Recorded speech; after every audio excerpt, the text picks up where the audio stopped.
or someone listening to me on the audio to mistake me for an opposition. I am not an opposition. I am a member of the APC, ruling APC in Nigeria.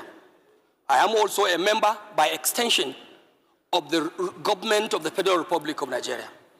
A member of this great parliament also, which has the APC as a dominant factor. Mr. Speaker, honorable members, I have to say so because I will be speaking here today as a member of the APC, not of particular concern, but with a particular concern. An APC member speaking with a particular concern, Mr. Speaker. And the concern today, as I understand, is about the security of lives and property of the Nigerian people. Mr. Speaker, I have heard briefs and submissions by the relevant committee chairman here about the situation of Nigeria's security architecture. Good, Mr. Speaker. I am not out to say no to their submissions. Of course, that is what they have to report to this House. But when you are speaking, Mr. Speaker, from the point of view of Nigerian people, one must be prepared to call a spade a spade.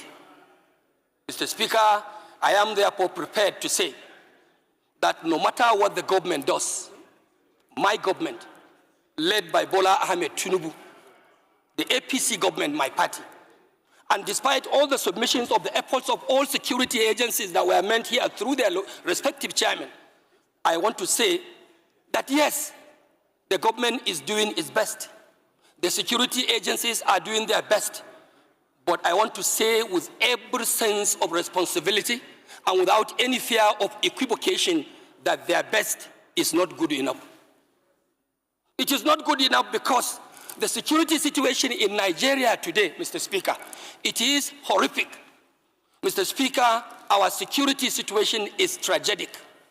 Mr. Speaker, the security situation, especially in the north where I come from, is devastating.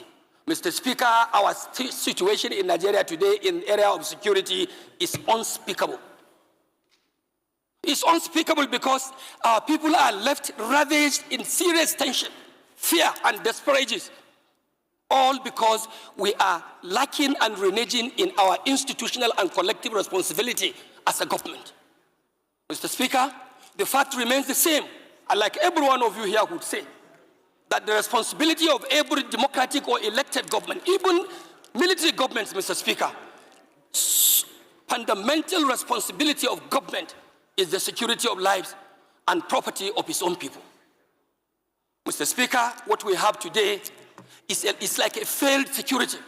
What we have today, in my opinion and in my views, Mr. Speaker, is like for me to quote in the words of the popular Bob Marley in his own song in those days in the 80s, when he was saying, war in the north, war in the west, war in the east, and war down south. Mr. Speaker, today, Nigeria is operating under a complete war against humanity. And this House must not only continue to chant slogans, move motions, take contributions from members. We must have to step up and rise up to the expectation of our own people. And that expectation must be beyond making pronouncement on the floor. Mr. Speaker, we have to step our institutional mandate. We have to step our institutional commitment and determination to protect the lives of the vulnerable people. Mr. Speaker, you rightly said in your remarks that you were in Kebbi State. As God may have it, Mr. Speaker, I went to Kebbi with you. I saw how the governor of Kebbi, who is the chief security officer of the state, speaking to the delegation of this honorable House in nostalgia, Mr. Speaker, with a very heavy heart. At a point, I would not miss to say, I will not be mistaken to say that I saw the governor weeping in the heart. This will be the same situation everywhere you go, in the south or in the north or in the east or down in the west. Mr. Speaker, our governors are not only overwhelmed, it's like they cannot even do it. The responsibility of security, Mr. Speaker, of course, by the constitutional provisions, it is a sole responsibility, more of a sole responsibility to the center. I agree with whoever may say, of course, governors in the subnationals are also accountable, and they must be held responsible for the security of lives and properties of their people. Mr. Speaker, I want to say that in virtually all of our constituencies, given the opportunity, everyone here can rise to tell you the account of what is happening. Mr. Speaker, it is not religious. Mr. Speaker, it is not even political. This fight and this menace of insecurity in Nigeria is something that does not have any identification of one's party or one's religion or one's tribe whatsoever. It is a calculated attempt to demoralize Nigerian state.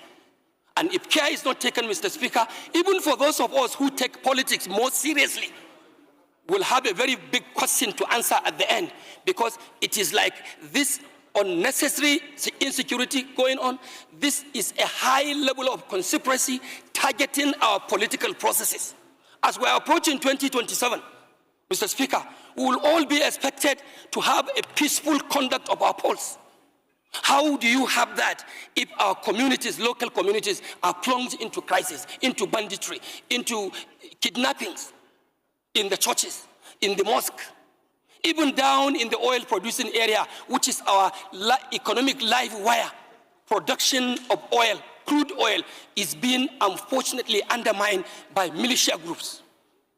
So it is like a collective thing that we must put our hands on deck and call whoever is responsible, sir, to order. Order, order, and order. And this House must not take for granted that we are not part of the government. If the government is wanting, this institution of the legislature is a component of the government itself. We have to look inward to ourselves and see what more of oversight functions, like some members have said, are we going to make? Are we going to provide? Mr. Speaker, we can even declare legislative emergency.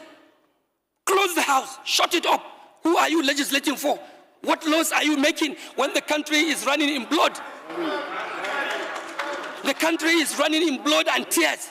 You cannot go, the farmers cannot go to farm. Our traders cannot go to market. Worshippers cannot go to mosque, cannot go to churches. Then what are you legislating here? Mr. Speaker, if the government is not prepared to actually do the right thing that will protect the lives and property of our people, I urge on you, I urge on this honorable House, as a House of the people of Nigeria, to stand up to pay the supreme cost. And that is no more than to shut this House down and to call emergency on any legislative issue and wait until the right thing is taken by the government of the day. Mr. Speaker, I also want to believe we are equally responsible.